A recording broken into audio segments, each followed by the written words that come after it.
प्रभु यीशु मसीह में मेरे आदरणीय भाइयों बहनों, प्रिय दोस्तों, आप सबको जय मसीह की।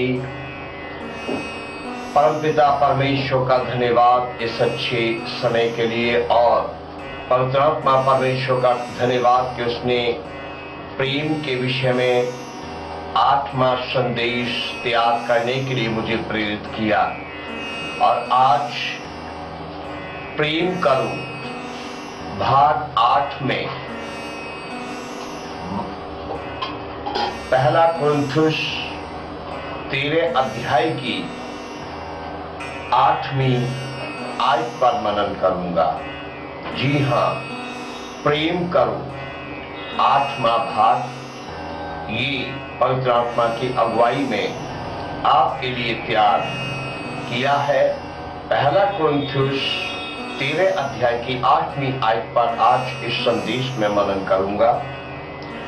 यहां इस प्रकार से लिखा है कि प्रेम कभी टलता नहीं है। ओ हालेलुया, परमेश्वर की महिमा हो।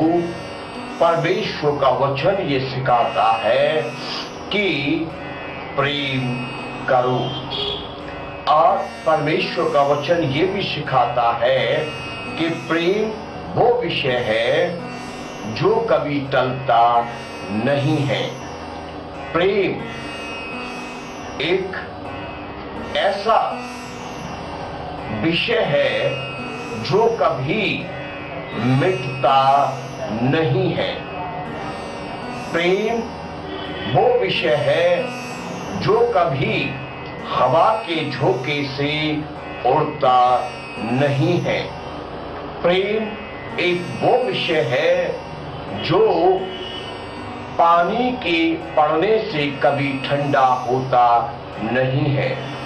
प्रेम एक बहुत ही प्रभावशाली विषय है जो परमेश्वर की ओर से दिलों में डाला जाता है। परमेश्वर का वचन कहता है कि प्रेम कभी टलता नहीं है।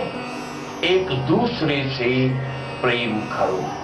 ओ हालेलुया, परमेश्वर के वचन में लिखा है कि भविष्यवाणियां हो तो वे समाप्त हो जाएंगी।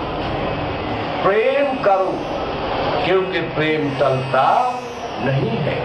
भविष्यवाणियां हो तो समाप्त हो जाएंगी।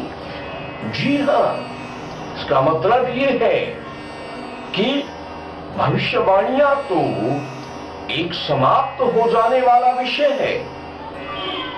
भविष्यवाणियां तो खत्म हो जाने वाला विषय है। भविष्यवाणियां तो वो विषय है जिसका अंत है। भविष्यवाणियां तो वो विषय है जिसका एंड है।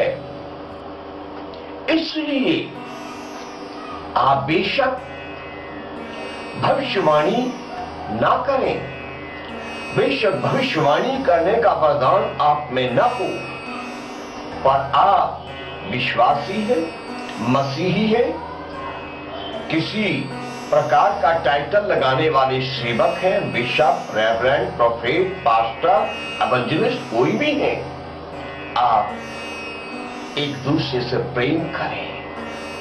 अपने घर में प्रेम करें, अपनी कलीसिया में प्रेम करें, अपने दोस्तों में प्रेम करें, अपने पड़ोस में प्रेम करें। आप जहां नौकरी करते हैं वहां प्रेम करें। प्रियो, प्रेम कभी टलता नहीं है। भविष्यवाणियां हो तो भी समाप्त हो जाएंगी, वे टल जाएंगी। इसलिए भविष्यवाणियों का पीछा न करो कि मैं भविष्यवाणी कर सकूं। मुझे भविष्यवाणी करना सिखा प्रभु, मुझे भविष्यवाणी का वरदान दे प्रभु।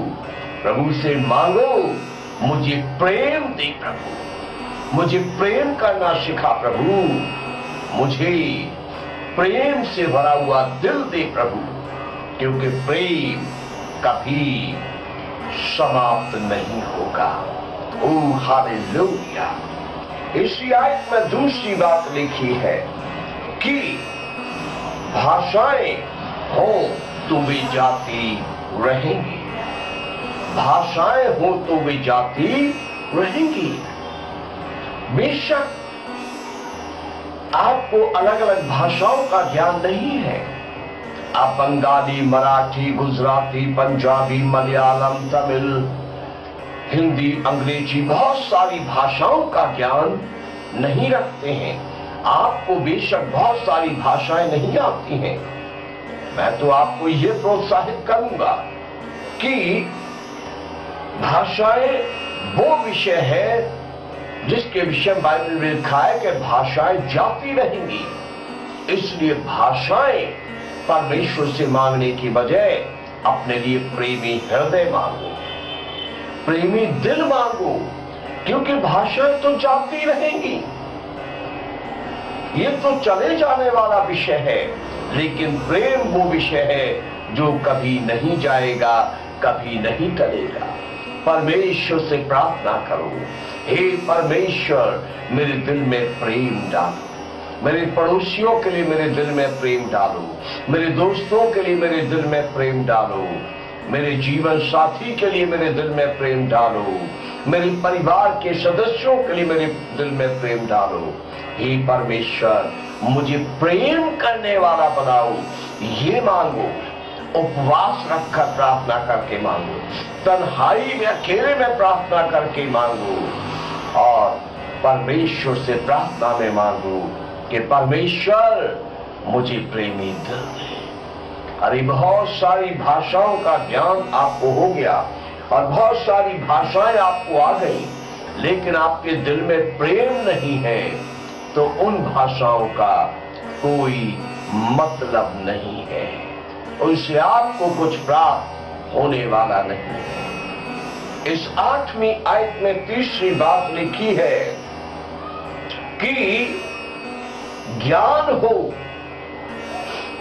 ज्ञान हो तो ज्ञान मिट जाएगा।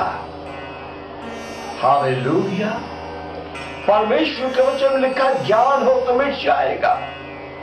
आपको मौसम का ज्ञान है,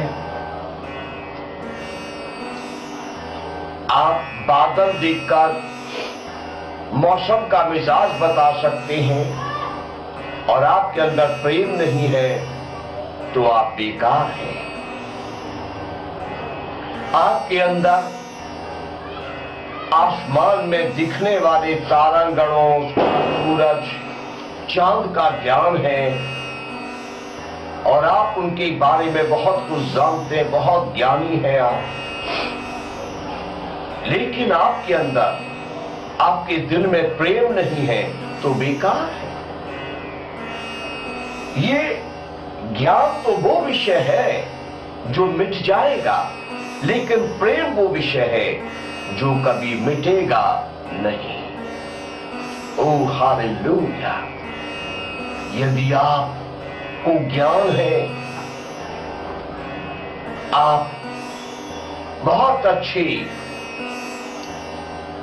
गणित के, मैथ के शिक्षक हैं, आप मैथ बहुत अच्छा सुलझा लेते हैं, बहुत ज्ञान है आपको, और लोग कहते हैं वाह क्या बात है, उसका ज्ञान कितना अच्छा है, वो भूगोल में कितना अच्छा ज्ञान रखता है, वो राजनीति में कितना अच्छा ज्ञान रखता है, उसको कितना ज्ञान मिला है, लेकिन प्रेम नहीं है तो कहेंगे ज्ञान तो है पर बंदा बेकार है, ज्ञान तो है पर बंदा किसी काम का नहीं। क्यों जी, क्या बात? अरे रूखा आदमी है, प्रेम नहीं है उसके अंदर। सो प्रेम हर एक के जीवन में बहुत जरूरी है। लोग प्रार्थना करते, प्रभु मुझे सब बातों का ज्ञान दे, मुझे आसमान की बातों का ज्ञान दे, मुझे पृथ्वी की बातों का ज्ञान दे, मुझे वैज्ञानिकों जैसा ज्ञान दे। अरे परमेश्वर से मांगो, मुझे प्रेम करना सिखा। कितने लोग बड़े बड़े वैज्ञानिक नाम कमा रहे हैं। किसी को नक्षत्रों का ज्ञान है, किसी को भूमंडल का ज्ञान है, किसी को समुद्र की गहराई का और चौड़ाई का ज्ञान है, किसी को चांद के बारे में बहुत ज्ञान है, किसी को पृथ्वी के बारे में बहुत ज्ञान है। लेकिन ये बहुत सारे विज्ञानी ज्ञानी लोग ऐसे हैं जिनके दिल में अपने जीवन साथी के लिए प्रेम नहीं है, अपने बाल बच्चों के लिए प्रेम नहीं, अपने भाई बंधुओं के लिए प्रेम नहीं, अपने माता पिता के लिए प्रेम नहीं है, अपने दोस्तों के लिए प्रेम नहीं है, अपनी समाज के लोगों के लिए प्रेम नहीं है। तो वो क्या है? वो बेकार है। ज्ञान से पहले प्रेम मांगो, क्योंकि ज्ञान तो मिट जाएगा पर प्रेम कभी नहीं मिटेगा। प्रेम अमर है। प्रेम एक बहुत प्रभावशाली विषय है जो कभी टलेगा नहीं, कभी समाप्त होगा नहीं, कभी हवा के झोंके से उड़ जाएगा नहीं, कभी किसी के कारण मिट जाएगा नहीं। प्रेम अटल रहने वाला विषय है, प्रेम कायम रहने वाला विषय है। आदमी मिट जाएगा पर उसके प्रेम के चर्चे सालों साल लोगों के दिलों में ताजा रहेंगे। आदमी मिट जाएगा पर उसके प्रेम के चर्चे सालों साल किताबों में छपे रहेंगे, संदेशों में गूंजते रहेंगे, लोगों की मंडलियों में उसके प्रेम के उदाहरण गूंजते रहेंगे। आपके पास भविष्यवाणी का वरदान बेशक न हो, आपके पास बहुत सारी भाषाओं का ज्ञान बेशक न हो, आपके पास बहुत सारी भाषाएं बेशक न हो, आप बिल्कुल साधारण दिखते हो, साधारण कहलाते हो, पर कोशिश कीजिए आपके अंदर प्रेम हो, आपके अंदर प्रेमी हृदय हो कि आप एक दूसरे से प्रेम करें। परमेश्वर इस संदेश से आपको आशीष दे। प्रभु यीशु मसीह का अनुग्रह आपके जीवन में लगातार बना रहे। मैं आपको प्रोत्साहित करता हूं कि अगर आपको संदेश अच्छा लगे तो लाइक करें, शेयर करें और क्राइस्ट लव इंडिया चैनल को यदि आपने अब तक सब्सक्राइब नहीं किया है तो आप इसे बंद करने से पहले सब्सक्राइब जरूर करें और एक घंटी का निशान उभरता है बेल आइकन, उसे भी आप अपनी उंगली से दबाना ना भूलें। परमेश्वर आपको बहुत आशीष दे।